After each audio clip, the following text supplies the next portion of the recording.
Hi, it's Kristen here at UT Southwestern Medical Center. Thank you for joining us today. Today we're going to be chatting with dermatologist and skin cancer specialist, Dr. Rajiv Nijhawan. And so we should be getting some good questions. Don't forget to like and share our conversation so that others can hear what we're talking about. And don't forget also to ask your questions in the comments section of the live feed. So before we get started, I want to thank Dr. Nijhawan for joining us today. Thank you for having me. And it should be a good conversation. Kind of to get us started, what are the different types of skin cancer? Sure. So the most common type of skin cancer is a basal cell carcinoma. There's over a few million diagnosed every single year in the U.S. alone. But fortunately, basal cells are kind of slow growing. They don't necessarily spread to other parts of the body, but thought to be caused by the sun. And then the second most common type of skin cancer is squamous cell carcinoma. Okay. A few 100,000 diagnosed every year in the U.S. alone. But again, when caught and treated early, a very good cure rate and success rate for it, and very low risk for it to spread to other parts. Okay. Now the third skin cancer that everyone kind of gets scared about is melanoma. Right. Fortunately, when melanoma is caught and detected early and biopsied and sampled early, it's very easily treatable, and hopefully it's caught early enough where after surgery nothing else needs to be done.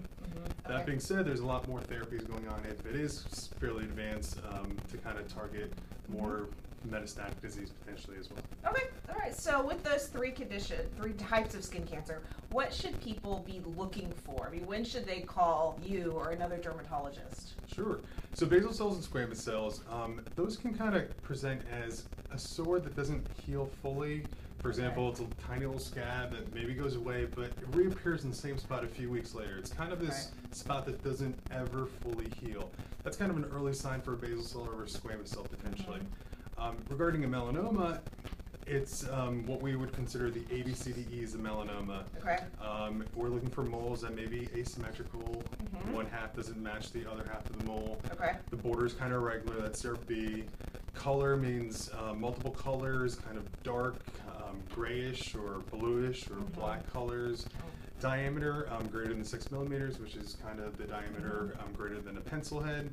And then the most significant is probably E, or a changing mole, what we call evolving. So mole that was at some point small, kind of uniform, and then over months' time has now changed and evolved.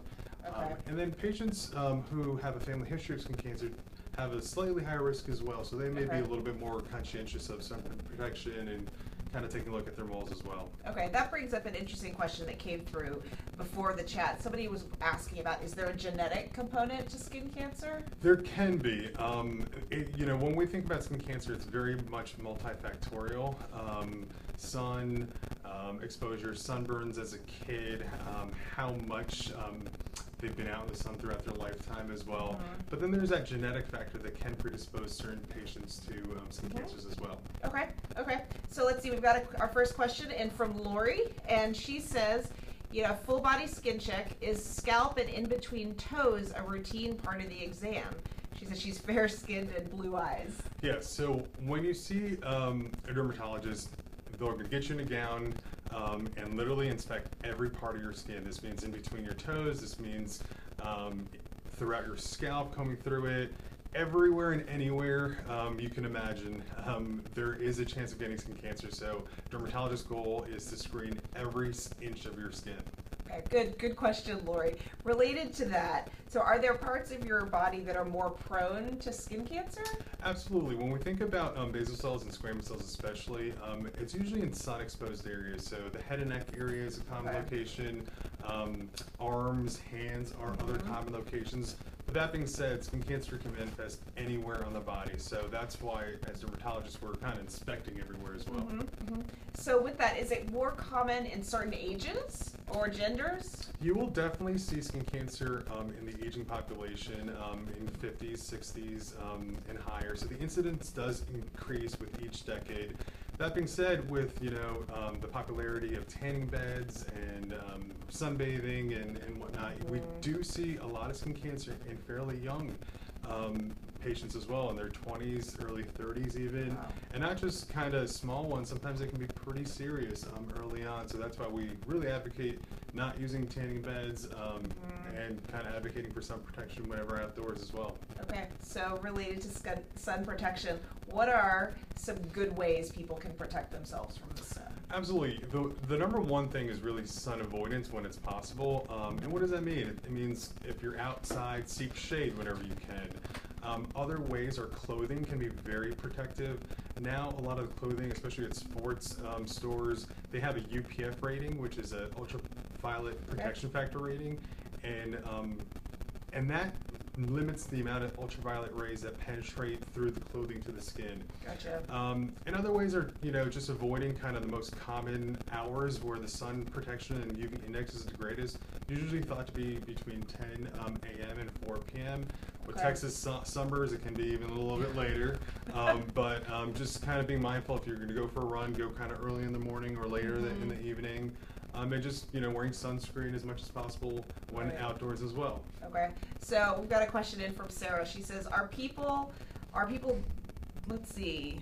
Oh, it looks like, are people with darker skin at a risk that's equal or greater to those with fair skin? Actually, darker skinned individuals do have a greater degree of protection inherent in their skin complexion, but that being said, any skin type, regardless of color, is at risk.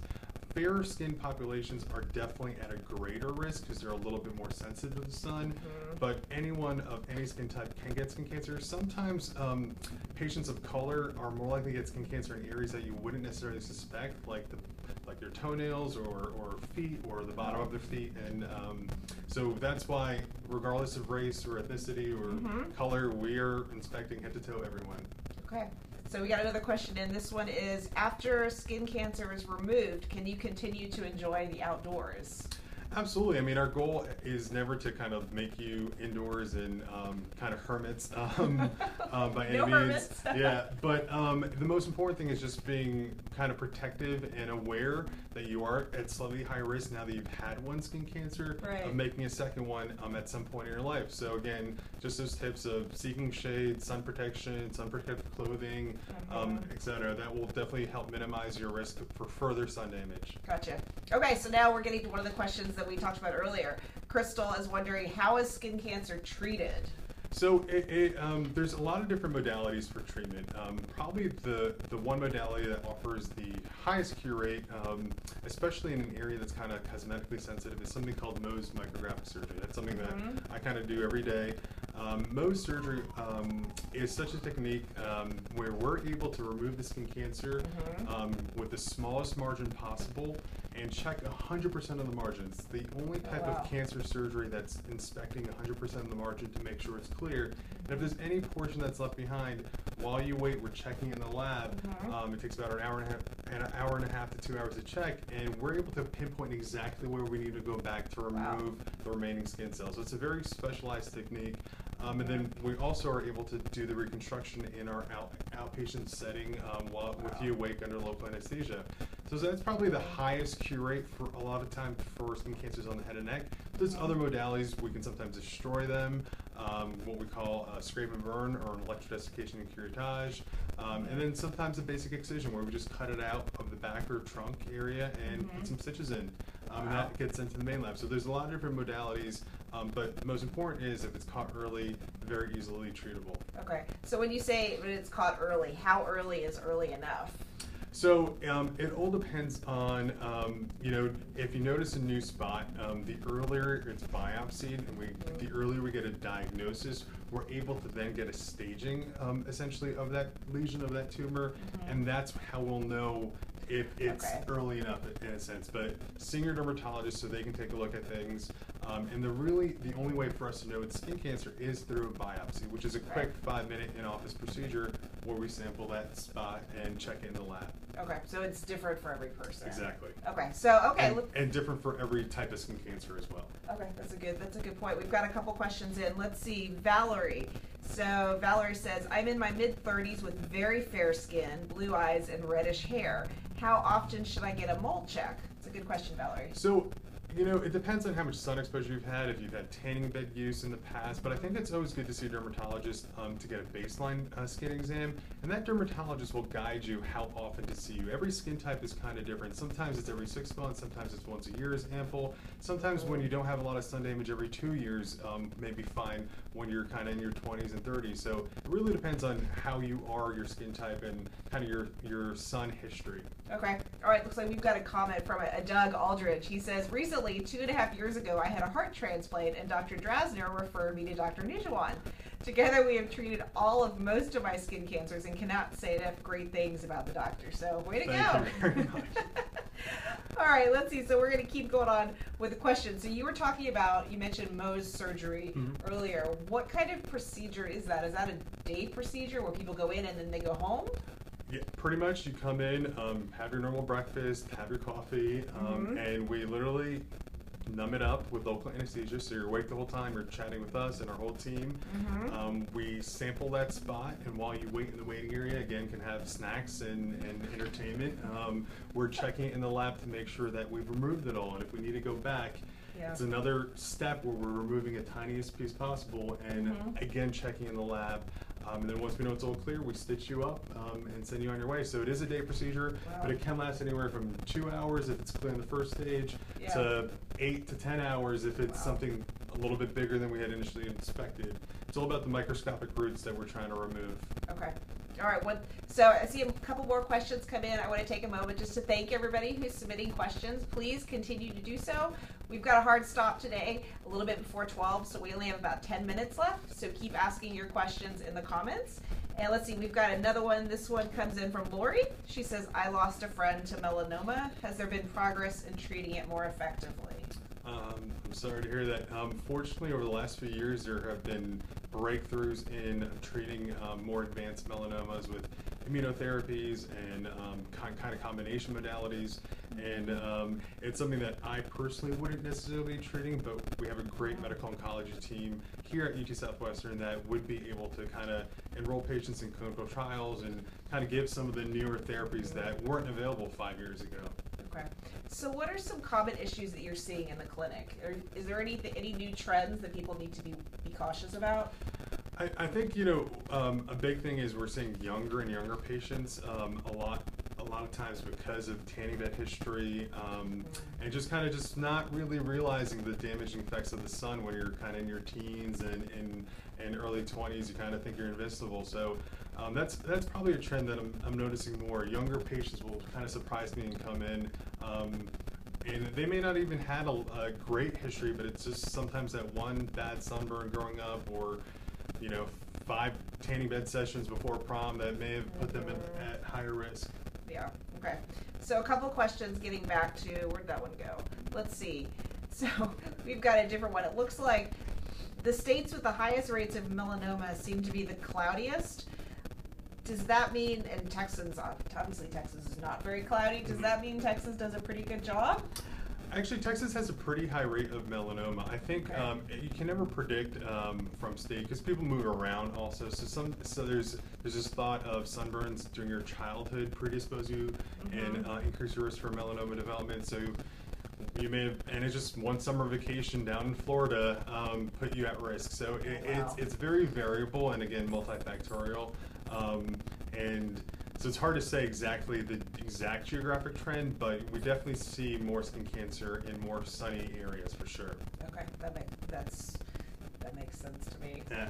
All right, so let's see. You talked earlier about tanning beds, and that was one of the questions that came through. It's like, what is it about tanning beds that makes them so dangerous for your skin? So the ultraviolet light that essentially gives us that color, that tan that people often seek out, is essentially damaging your skin. That tan is representative of sun damage and skin damage essentially.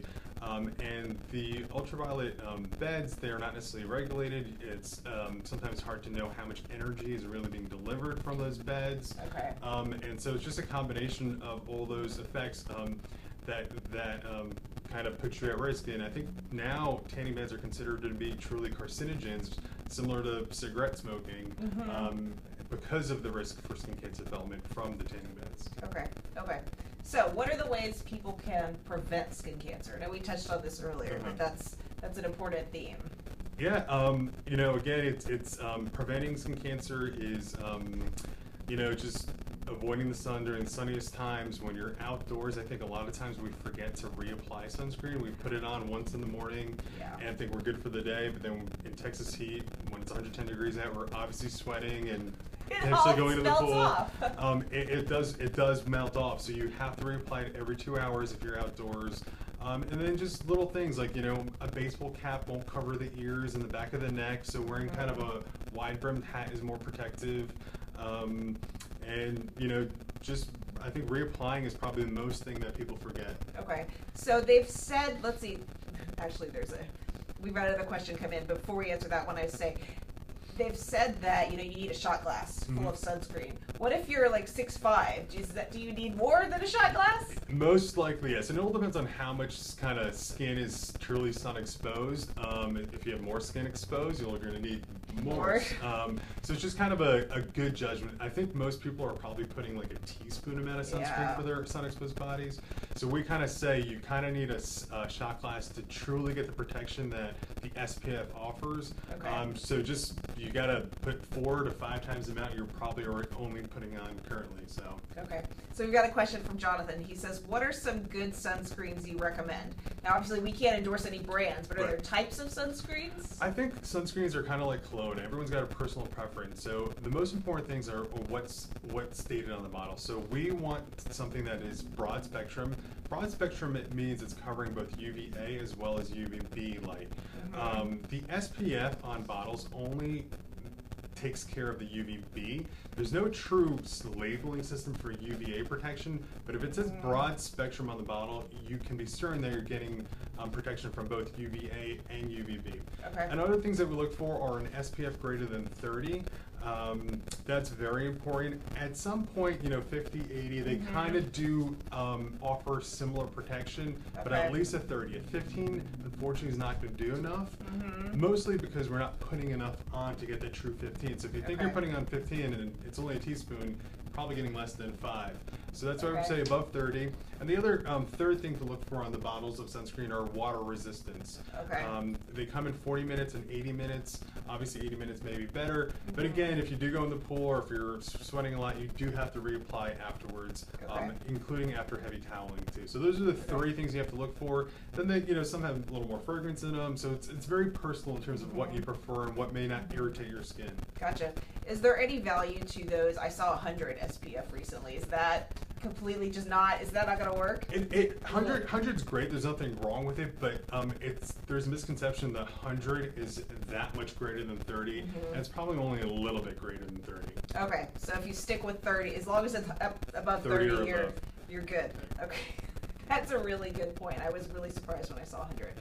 All right, so we are winding down. We've got time for a couple more questions. I think we can take probably 2 or 3, so keep them coming. In the meantime, one of the questions that I had was, you mentioned tanning earlier. A lot of people think it's a good idea to go out and get a base tan before the summer starts, especially here in Texas. Yes. Is that a good idea? No. Again, you never want to be tan. A tan is really just representative of the sun's damage to your skin, essentially. There are safer modalities for tanning. There's self-tanners and tanning lotions and also spray tans. Unfortunately, the newer, newer modalities make you look a little less orange than they did in the past. But that's probably the safest bet. But again, we don't want, we kind of advocate, that tan is not healthy necessarily, and to kind of embrace your natural skin tone. There you go. So let's see, we've got one from Sandoval. So Sandoval Miriam says, are skin lesions such as warts, a possible indicator of developing cancer? Usually not. There's a lot of different skin conditions, and senior dermatologists, they'll help to guide you which could put you at risk and which may not which may not put you at risk. Warts don't necessarily. Now, if the wart is gone untreated for a while or it continues to grow, there's a possible risk that may transform into squamous cell type of skin cancer. But again, seeing a dermatologist, you'll get better guidance and advice on whether that's a concerning lesion or not. Okay. So that was a really good question, Sandoval. Thank you. Oh, I think I'm about to get the wrap up sign. So let's take one other question, and that if you have any advice that you want to give, just general advice, what would that be? What's the most important way to prevent skin cancer? I think it's just just get used to your skin. If there are moles that are changing, evolving, catching them early and seeing a dermatologist earlier would mean a biopsy earlier, and earlier detection offers a very high cure rate. And then, just all the tips that I said: sunscreen, sun avoidance when you can, sun protective clothing, reapplying sunscreen. Those will all be very helpful in preventing further sun damage for the rest of your life. Okay, so as I said, that one more question came through. This is from Jennifer. We're going to take this question, Jennifer. It says, is there any study looking at self-tanners and if they may cause cancer? So I'm not familiar with any studies. That's a really great question. Obviously, you want to inspect the chemicals that may be in the self-tanners. There's no significant study that I'm aware of that self-tanners do cause cancer, but it's something that you just want to be aware of the products that you're buying and the ingredients within them. So what ingredients should people look for? It's hard to say. I think they're all made of different ingredients, and it's something that I'm not so familiar with personally, because I don't necessarily use self-tanner, but I think just doing your proper research and due diligence in picking the right one for you. Okay, that sounds great. Oh, she says thank you. You're very welcome. All right, well, I think that is all the time we have for today. So thank you to everybody for tuning in and for the great questions. We're going to be back later this week with another Facebook Live, so tune in for that. But in the meantime, thank you for joining us. Thank you very much. Thanks for listening in.